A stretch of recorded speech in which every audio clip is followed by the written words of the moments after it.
Thanks for joining us tonight here on ARC Salt Lake. I'm Brian Schnee. Thursday, January 22nd. Tonight we're taking a look at the Sundance Film Festival in Park City. Utah gets ready to say goodbye to the iconic festival. But first, did the earthquake wake you up earlier today? Man, you sleeping late if that's the case. All right, people in Evanston, Wyoming, they're still talking about that 4.7 magnitude quake, which hit near the Utah-Wyoming state line early this morning, just on the Utah side. It was actually felt across the Wasatch Front. Tonight, we do have some team coverage on this. Natalie Wattis traveled to the area to talk to people who live closest about their experience when they felt the earth move under their feet. I'm standing on the Utah-Wyoming border, which is about as close as you can get to the epicenter of where that 4.7 magnitude earthquake happened earlier this morning. Now, I spoke with an earthquakes expert at Utah State University who tells me this earthquake was the result of what's called the Bear River Fault Zone. Is it odd to you guys when an earthquake happens here? Oh yeah, when we can feel it all the way from Utah, yeah, it's a pretty big deal. Dawn Christensen, who works at the Fast Stop Travel Center Last Chance gas station in Evanston, Wyoming, says the earthquake around 8 this morning is the talk of the town today. My coworker, Luna, she left this morning a little bit ago, and she told me that she felt it. She felt like the ground was moving, and she kind of freaked out a little bit and was asking customers too, well, do you feel that? Because she felt like she was losing her mind at first. Brady Cox, professor of earthquake engineering at Utah State University, told me over the phone it's not unexpected to have an earthquake here, about 25 miles south of Evanston. It's not a very long fault. It can't produce really large earthquakes. It's not big enough to cause any engineering damage, to structures or bridges. Just enough to rattle some dishes, which is exactly what Christensen said she heard from one customer, a delivery driver from Salt Lake City. He said he was just sitting there and his coffee pot started moving and he could just tell like everything was swaying. Professor Cox says this fault zone here is a normal fault, with the two sides of land being pulled apart, causing these earthquakes. I did have a couple of ladies that came in here. She had to pull over on the freeway as they were driving to Salt Lake this morning because they felt something off, and they waited for a minute, and then they started driving, and then that's when they heard on the radio that there was an earthquake, and so she felt a little bit better that it wasn't just in her head. Professor Cox said it should be a substantial amount of time before the fault can produce another earthquake of this magnitude. The main thing is just to be aware we live in earthquake country here. I'm pretty sure I will hear about it for the next few days. Reporting from the Utah-Wyoming state line, Natalie Wattis, KUTV 2 News. So thousands also felt the earthquake across northern Utah. People flooded social media, posting about their experience or saying, "What was that? Oh my goodness." Happens every single time. Christian Cita went to Weber County, where people say the shaking lasted just a few seconds, but was strong enough to wake people up. Many people across northern Utah felt it, a brief but noticeable earthquake shaking parts of the Wasatch Front. It was about a little before 8 this morning. I was still a little half asleep, and I noticed that the window was rattling a little bit and the walls were creaking, and then the bed shook, and then that kind of woke me up. Goodson says it took him a moment to realize what was happening. I didn't register it as an earthquake right away until the bed started shaking, and that's when I realized that it was an earthquake. The shaking only lasted a few seconds and fortunately caused no reports of damage, something many Utahns echoed online. Under our Facebook post, one user said, "I was dead asleep and didn't feel anything," and another said, "I was in my car and I could feel it. I thought someone was playing around with me." Goodson says after the shaking stopped, he went straight to social media to confirm he wasn't alone. I was pretty calm. It was pretty small for me, but I went to Facebook to see, and I noticed that other people felt it too. Christian Cita, KUTV 2 News. Oh man, yeah. I mean, it was interesting hearing all the perspectives. I heard it here, I felt it here, whatever it was. Let's go back to March 2020. 5.7 magnitude quake shook the Wasatch Front. I felt that one. The epicenter north of Magna occurred at about a depth of 7 miles. Shaking varied based on location. I was downtown Salt Lake City that day, and yes, the shaking lasted about 20 seconds. This was considered a moderate-sized earthquake. The Wasatch Fault capable of generating up to a magnitude 7.5 earthquake. There's more than a 50% chance that a major quake will happen along the Wasatch Front in the next 50 years. Be prepared. Earlier today on 2 News at 4, Dr. Keith Coper a professor of geology and geophysics from the University of Utah, joined Heidi and Jim to talk about the earthquake and how it compared to the Magna earthquake in 2020. In the grand scheme of things, this was, I guess, a relatively small earthquake. First off, is that correct in saying, based on your expert mind, and maybe what made this one a little unique? Yeah, so it is considered a moderate size earthquake. The magnitude was 4.7. And so in Utah, we might get an earthquake that's, this big, maybe once every 5 years, once every 8 years. So overall, it's not considered a big earthquake. But to us in Utah, it's quite significant because it's, relatively unusual. And so for sort of scientific reasons, we get pretty excited when we get an earthquake this big. Yeah, the last time we had one that was significant that we felt was in 2020 during the pandemic when everyone was already kind of on edge. This one, though, wasn't really in a populated area, so that kind of makes a difference in how much we're feeling it. Yeah, so the 2020 earthquake in Magna, the main shock was a magnitude 5.7.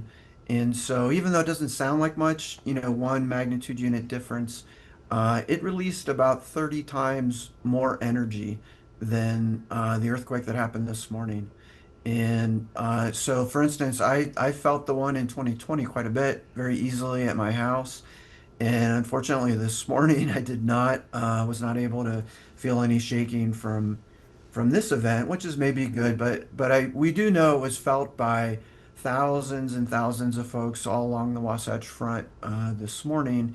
And partially that has to do with the fact that although this earthquake was a little bit farther away from where people live, it was to the east, and as you said, it was a little bit south of Evanston. The rocks over in that part of the state are very strong and cold, and they transmit the seismic energy very efficiently, right? And so the energy, the shaking that we feel, it can travel extra long distances when it's traveling through rocks like that. I don't know about you. I could listen to the science behind this stuff all day. It's fascinating. Important safety stuff here. The statewide Utah Shakeout takes place April 16th. Utahns will participate in earthquake drills at work, school, and home. So far, 113 organizations have signed up to take part. We probably should, hint, hint. In the meantime, we could always assemble an earthquake preparedness kit. That should include 3 days of water, non-perishable food, important documents, and money. You should have that kit for many things, not just an earthquake. Sundance Film Festival kicked off today in Park City for the last time in Utah. It's moving to Boulder, Colorado next year. Kristen Kenny caught up with a CBS Colorado reporter to talk about what the festival could look like in the future. And our own Chase Thomason also weighed in at the end here.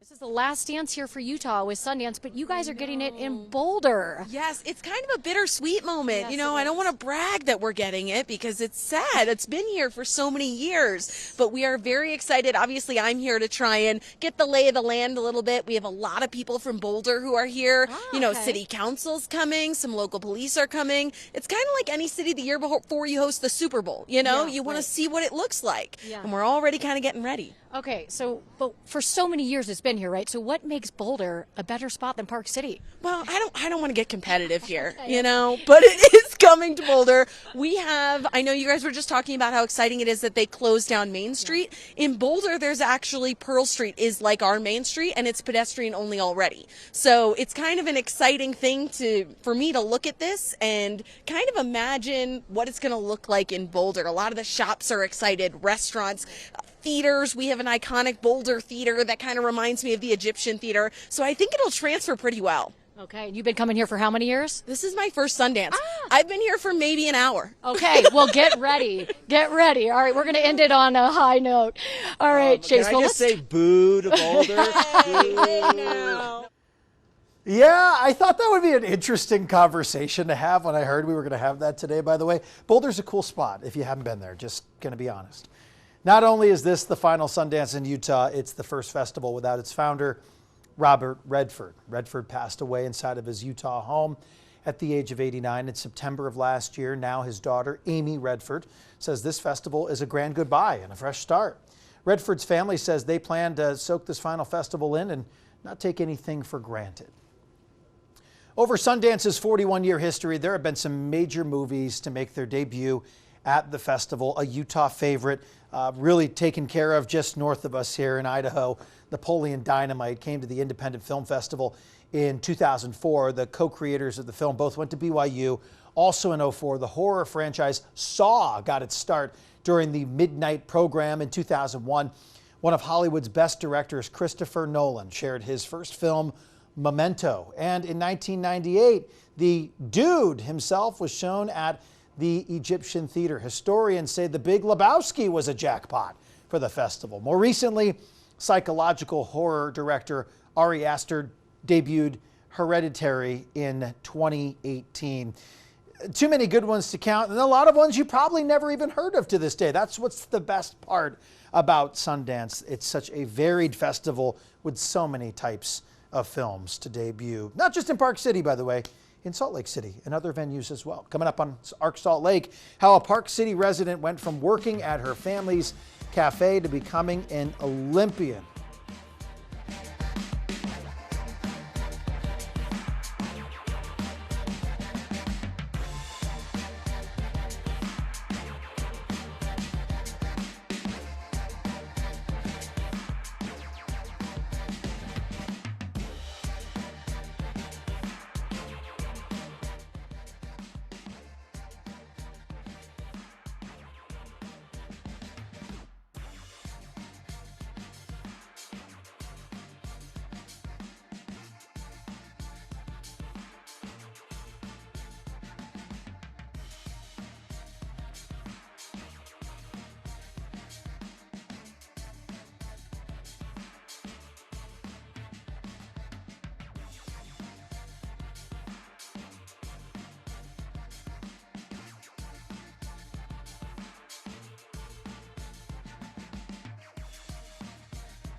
An Olympian from Utah heading back to the world stage, but her story didn't start in a gym or on the ice. It started inside of a Park City cafe, a place that taught her hard work and how to show up.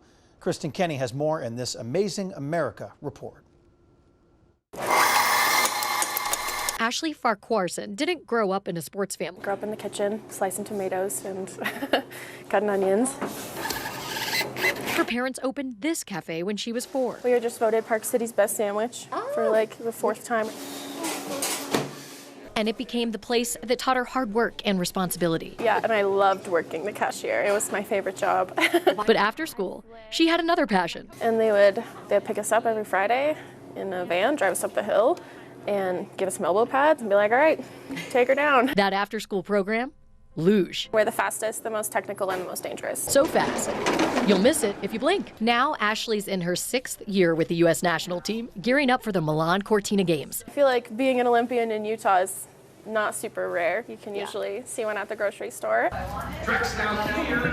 But being a luge athlete is. There's only 3 women's singles selected per games. And outside of Utah, the sport itself is rare. There's only 2 tracks in the United States. There's one here and there's one in Lake Placid, New York. Growing up here and with a brother in the sport, it never felt out of the norm. It felt just like basketball or softball.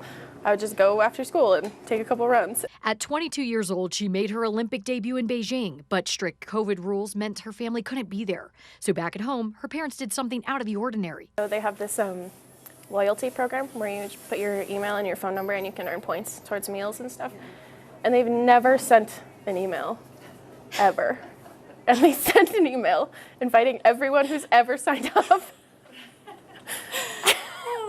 to a watch party at 4 in the morning. How many people were here? Like 50. It was packed. Every seat was taken. Park City showed up for one of their own. And as she embarks on her 2nd Olympics, what's going to be different about this one for you? Well, the biggest difference is that my family can be there. The stage is worldwide, but her roots are local.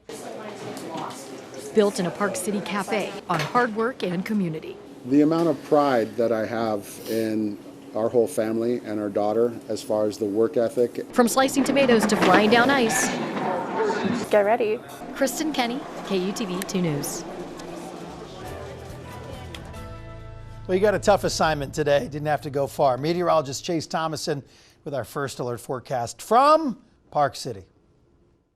We're in Park City. It's the last Sundance Film Festival in Utah. We're a little sad, bittersweet about it, but the party is just starting and a lot of folks are heading out after watching those films. The party, the vibe is going, especially as we head into the weekend, and maybe you'll get lucky and catch a few celebrities, but you want to bundle up because the temperature is getting chilly. We're talking about those temperatures over the next few days, hovering in the upper 30s for your Friday, and then as we head into the weekend, below freezing. There is a cold front coming our way, and maybe we'll see a little bit of snow here in Park City to make it feel a bit more special and magical. If you're along the Wasatch Front, those temperatures have been in the 40s, but for tonight, they will dip into the 30s, overnight lows into the 20s. And across the entire state of Utah, we'll see those lows, lots of 20s in northern and central Utah. St. George will be dipping into the 30s, but more cloud cover rolling in. We'll call it mostly cloudy, might turn a little overcast for your Friday. Mainly dry for most of the day. Temperatures will be in the 40s along the Wasatch Front and upper 40s through central Utah, with St. George into the upper 50s. And there might be a few light snow showers tomorrow night. The reason is a cold front. That cold front will be dipping into far northern Utah tomorrow morning, and we might see a couple flurries near the Idaho border.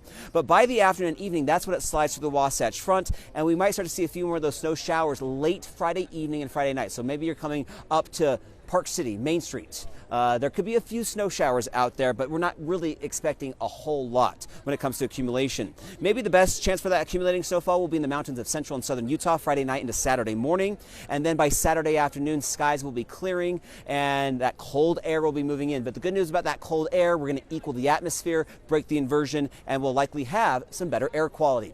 So how much snow can you expect? Valleys 0 to 1. I think most valleys closer to 0. You might get a dusting if you're lucky. Best chance will be south of Salt Lake for that. Mountains here in northern Utah can expect about 1 to 4 inches, maybe a little bit more in the mountains of central and southern Utah. Those valley locations, though, of central Utah might see a dusting to an inch or so. But this storm system is going to intensify as it moves east of us. It's going to meet up with some Gulf moisture, some cold Arctic air, and take a look at all these winter weather alerts from Texas, Oklahoma, Arkansas, all the way up to New England this weekend. Major travel issues are looking pretty likely. This can be a big storm. We're talking ice in the southeast, sleet and heavy snow, and snow totals will be historic. Potentially from Oklahoma to Pennsylvania, you see those bright pinks. That's where we could see 8 to 16 inches of snow this weekend. So check with your airline if you're flying east. St. George, mostly cloudy skies. Could see a few sprinkles Friday night into Saturday morning. Low 50s over the weekend, a little cooler, and then we're into the upper 50s by the middle of next week as high pressure builds back in. Salt Lake 42 for your Friday, then we're dipping into the 30s by Saturday and Sunday with those clear skies. High pressure for northern Utah means valley inversions will strengthen, more valley haze with temperatures into the mid 40s for most of next week. We're hoping for a bigger storm. We might have to wait until February. So more on that. Just a kind of a weird January. We started off with a lot of snow. Now it's been nothing but high pressure and dry conditions. But again, maybe we'll see a few flurries tomorrow night. Yeah, weird January is right. Coming up here on Arc Salt Lake, which movies and actors are nominated for the 98th Academy Awards?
This year's Academy Award nominations are here. The nominees for Best Picture include Hamnet, Marty Supreme, One Battle After Another, Sentimental Value, and Sinners. All their directors are nominees for the directing category. Now, those same 5 films have stars getting Oscar noms as well. Jessie Buckley, Renate Reinesva among the different actress nominees for Best Actress. And some of their male counterparts, Timothée Chalamet, everybody seems to love him. Some guy named Leonardo DiCaprio, he's getting old. And Michael B. Jordan, he's pretty cool. You know, it's interesting, back when we used to have the hour-long ARC show, I was always the one that could never weigh in on any movies because I just don't watch them anymore. So I need all your recommendations. I need you to force me to watch the movie. Boy Scouts getting ready for their 40th annual Scouting for Food Drive.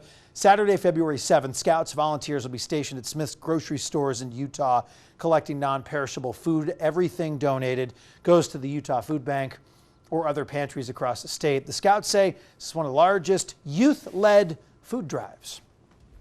The Super Bowl of Caring. Brought to you by America First Credit Union, Smith's, Check City, Ford, Balance of Nature, and Rocky Mountain Power. Please help us. You can help end child hunger in Utah with our Super Bowl of Caring. Scan the QR code on your screen, KUTV.com, for information on how to donate. $10 can help feed a child for a weekend. We are close to the weekend, but not there yet. We are back tomorrow night at 7. We'll see you then. Take care.